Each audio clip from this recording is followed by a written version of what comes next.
वीर महान योद्धा कान्या जी गरासिया को नमन करता हूं। मैं बेलुदा खराड़ी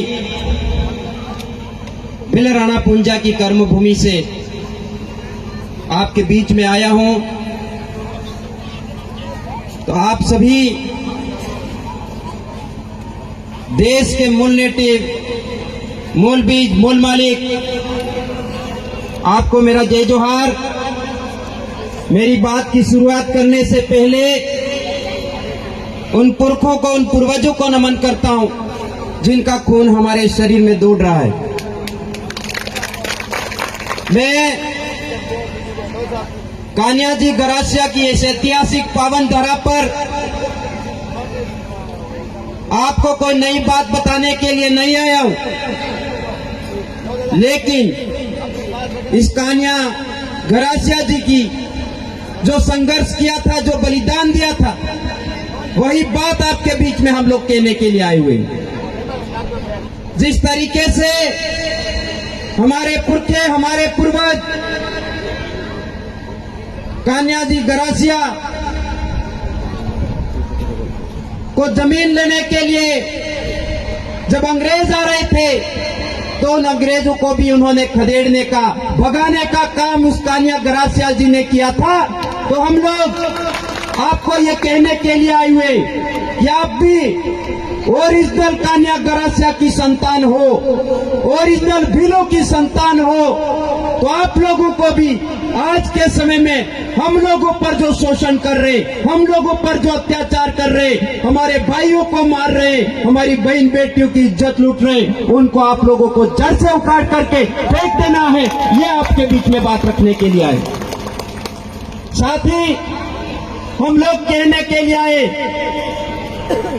कि आप हमारे समाज के लिए ये जो आदिवासी परिवार का जन जागरण चल रहा है, इस जन जागरण के माध्यम से हम लोग आपको कहने के लिए आए कि ये जोहार नाम का एक बहुत बड़ा तूफान आया है। इस तूफान को ठीक इस तरीके से समझा जा सकता है कि जिस तरीके से उमड़ घुमड़ कर कड़कड़ाती बिजली के साथ, बड़े तूफान के साथ में बारिश आती है और बारिश आने के बाद नदी नाले के अंदर जो कचरा होता है गंदा, वो साफ हो जाता है। उसी तरीके से जोहार नाम का ये तूफान आया है और इस तूफान से जितने भी कमल कांग्रेस के लोग हैं वो साफ हो जाने वाले। इसलिए हम लोगों को इसी आदिवासी परिवार की विचारधारा को आगे बढ़ाने की जरूरत है। साथ ही हम लोग इस इलाके के सभी युवा भाइयों से ये बात कहने के लिए आए कि आप सब जितने वडीले, जितनी माता बहनें हैं, उन सब से ये बात कहने के लिए आए हैं कि आप लोग गेरू की संस्कृति को छोड़िए, गेरू की धार्मिक व्यवस्था को छोड़िए, गेरू की पार्टियों को छोड़िए। ये बात हम लोग आपके बीच में यहाँ पर कहने के लिए आए हैं। और साथ ही हम लोग भारत के संविधान की आज पालना नहीं हो पा रही है, इसलिए संवैधानिक बात भी आपके बीच में रखने के लिए आए कि इस देश के अंदर रूल ऑफ लॉ है, इस देश के अंदर संविधान है, इस देश के अंदर कानून है, लेकिन कानून का खुलेआम धड़ल्ले से उल्लंघन हो रहा है। यानी इस देश में रूल ऑफ लॉ को माना नहीं जा रहा, कानून को नहीं माना जा रहा। ये बात देख रहे हैं क्योंकि कार्तिक बिल को मारा गया, न्याय नहीं मिल पा रहा है। इसी तरीके से एक हमारी बहन पूजा बिल को काट डाला जाता है, बलात्कार करके फेंक दिया, न्याय के लिए गिड़गिड़ा रहे, न्याय नहीं मिल रहा है। इसी तरीके से हमारे कई भाइयों के साथ आए दिन शोषण, अत्याचार हो रहा है। अभी हाल ही में महाराष्ट्र में देखिए, कई आदिवासियों को, कई महिलाओं को पीट करके बेघर कर दिया है और हमारे लोग सड़कों पर न्याय के लिए गिड़गिड़ा रहे, न्याय नहीं मिल रहा है। ये क्यों नहीं मिल रहा है? ये इसीलिए नहीं मिल रहा है कि हम लोग गेरू की पार्टियों को वोट कर रहे, गेरू की पार्टियों के साथ में हम लोग हैं, तो हम लोगों को गेरू की पार्टियों के बंधन तोड़ने होंगे, तब जाकर के हम लोगों को न्याय मिल सकता है। और इस देश के अंदर जो संविधान का, कानून का उल्लंघन कर रहे, उन लोगों को कहना चाहते हैं जितने लोग एमएलए बनते, एमएलए बनने के बाद में वो भारत का संविधान का सौगंध खाते, जब शपथ लेते तब कसम खाते, उस समय वो लोग बोलते कि मैं ईश्वर की शपथ लेता हूं, सत्यनिष्ठा की प्रतिज्ञा करता हूं, विधि द्वारा स्थापित मैं संविधान के प्रति सच्ची निष्ठा, सच्ची श्रद्धा रखूंगा और भारत की एकता और अखंडता को अक्षुण्ण रखूंगा। मैं विधानसभा सदस्य के रूप में बिना किसी भय के, बिना किसी पक्षपात के, बिना किसी द्वेषता के मैं न्याय करूंगा, इस तरीके की सौगंध खा रहे तो हम लोग आपके इलाके के जो एमएलए जो भारत की विधि, भारत के कानून का उल्लंघन कर रहे हैं, उन लोगों को कहना चाहते कि आदिवासी इस धरती का मूल मालिक शिक्षित बन रहा है और शिक्षित बनने के बाद भारत की विधि, भारत का कानून का सच्चे मायने में उपयोग करेगा और ऐसे उल्लंघनकर्ताओं पर देशद्रोह के मुकदमे ठोकेंगे हम लोग आने वाले समय में। ये बात हम लोग इस मंच के माध्यम से कहने के लिए आए। इस इलाके के तमाम ग्रासिया भाई, इस इलाके के तमाम बिलवंश और सब लोग एससी के समुदाय के लोग मिल जाते हो और इकट्ठा हो जाते हो, तो हम लोग कहने के लिए आए कि जिस दिन सारे भील, सारे ग्रासिया, सारे एससी समुदाय के भाई आप लोग इकट्ठा हो जाते हो, तो हम लोग कहना चाहते हैं कि हम लोग हमारे पुरखों का जो अधूरा सपना है बिल प्रदेश बनाने का, उस बिल प्रदेश के सपने को साकार करके दिखाएंगे और आने वाले समय में जो लोग वार्ड पंच बनने की लड़ाई लड़ रहे हैं, सरपंच बनने की लड़ाई लड़ रहे हैं, एमएलए बनने की लड़ाई लड़ रहे हैं, सांसद बनने की लड़ाई लड़ रहे हैं, तो उनको कहना चाहते हैं कि आने वाले समय में हमारा सेपरेट बिल प्रदेश बना करके, हमारा आदिवासी मुख्यमंत्री बना करके छोड़ेंगे। ये बात हम लोग यहाँ पर कहने के लिए आए।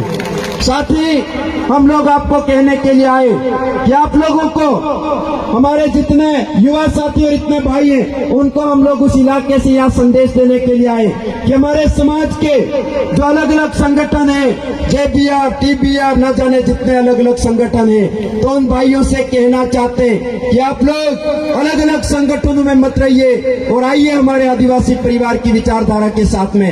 यहाँ शिक्षा देने का काम चल रहा है और ये शिक्षा देने के बाद में हर बार कोई वक्ता बोल रहे कि शिक्षा उस शेरनी का दूध है जो जितना पिएगा उतना दहाड़ेगा, लेकिन ये तो पुरानी बात हो चुकी है भाई।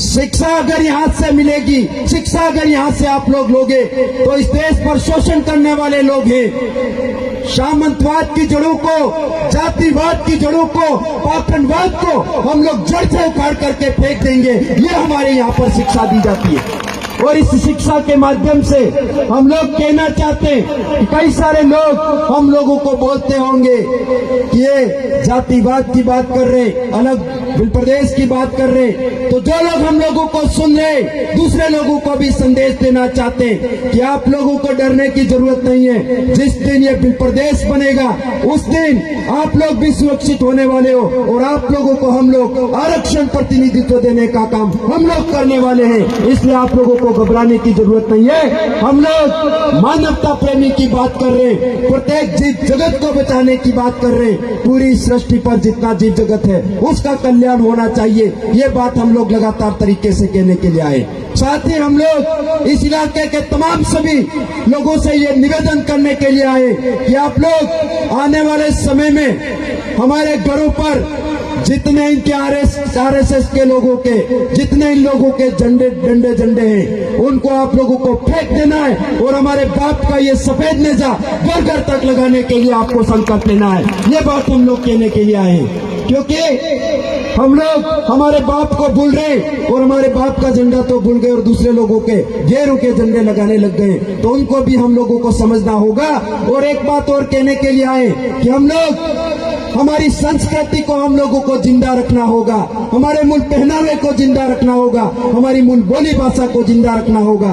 अगर हम लोग हमारे मूल बोली भाषा, हमारे पहनावे को नहीं बचाते तो आने वाले समय में आप लोग ये हमारे जो टापरे हैं वो भी बचा नहीं पाओगे। ऐसी हालात हमारे लोगों की पैदा हो रही है। इसलिए हम लोगों को समझना है, जानकार बनना है, और जानकार बनने के बाद में लगातार ये बातें हमारे समाज के बीच में रखी जानी चाहिए और समाज को जागृत करने का काम करना चाहिए। हम लोग भी दिन रात हमारे समाज समुदाय के लिए काम करते हैं और आगे भी मरते दम तक हम लोग हमारे समाज के लिए काम करते रहेंगे, हमारे समाज को सामाजिक शिक्षा देने का काम करते रहेंगे। और आप लोगों को भी यहाँ से संकल्प लेकर के जाना है कि हम लोग बुलंद करेंगे और उस ऐतिहासिक सपने को साकार करेंगे। जिस तरीके से हमारे कान्हा जी गरासिया लड़ाई लड़ी थी और हमारी जमीन सुरक्षित रखा था, उसी तरीके से अब हम लोग भी यहाँ पर उन्होंने ढोल की थाप पर, तीर धनुष के दम पर और गोफणों के दम पर यह जमीन सुरक्षित रखी थी। लेकिन अब लड़ाई का वक्त बदल गया है। उस समय तीर धनुष और ढोल की थाप पर लड़ाई लड़ी गई थी, लेकिन अब हम लोगों को इस वोट के माध्यम से लड़ाई लड़नी है। वोट सही जगह पर लगाना है और सामाजिक हमारी सिलेक्शन प्रणाली को बना करके सच्चे व्यक्ति को आम राय करके विधानसभा भेजना होगा, लोकसभा भेजना होगा, तब जाकर के हम लोग हमारी सारी व्यवस्था को जिंदा रख पाएंगे। ये बात इस मौके पर कहना चाहता हूँ। हमारे बीच में गरासिया समुदाय से प्रोफेसर मणिलाल जी गरासिया साहब अभी बीच में हैं, तो वो आपको हमारे गरासिया समुदाय पर बहुत सारी अच्छी जानकारी देंगे। तो आप लोगों को उनकी प्रत्येक बात को सुनना होगा, क्योंकि हमारा समुदाय पूरे इतिहास काल में बहुत बड़ा संघर्षवादी रहा है। तो हम लोग 2-3 घंटे बहुत आराम से बैठ करके हमारी बातों को सुन करके हमारी लड़ाई को और आगे मिशन को बढ़ाने के लिए आप लोग काम करेंगे। ये बात इस मंच के माध्यम से कहना चाहता हूँ। आप लोगों ने हम लोगों को यहाँ बुलाए, मान सम्मान दिया, मंच पर बोलने का मौका दिया, इसलिए आप सबका बहुत बहुत धन्यवाद। और आप सबको बड़े जोश खरोश के साथ में मेरे साथ में 1-2 नारे बोलने होंगे। अरे जय जोहार का नारा है, अरे जय जोहार का नारा है, जो जमीन सरकारी है, अरे जो जमीन सरकारी है।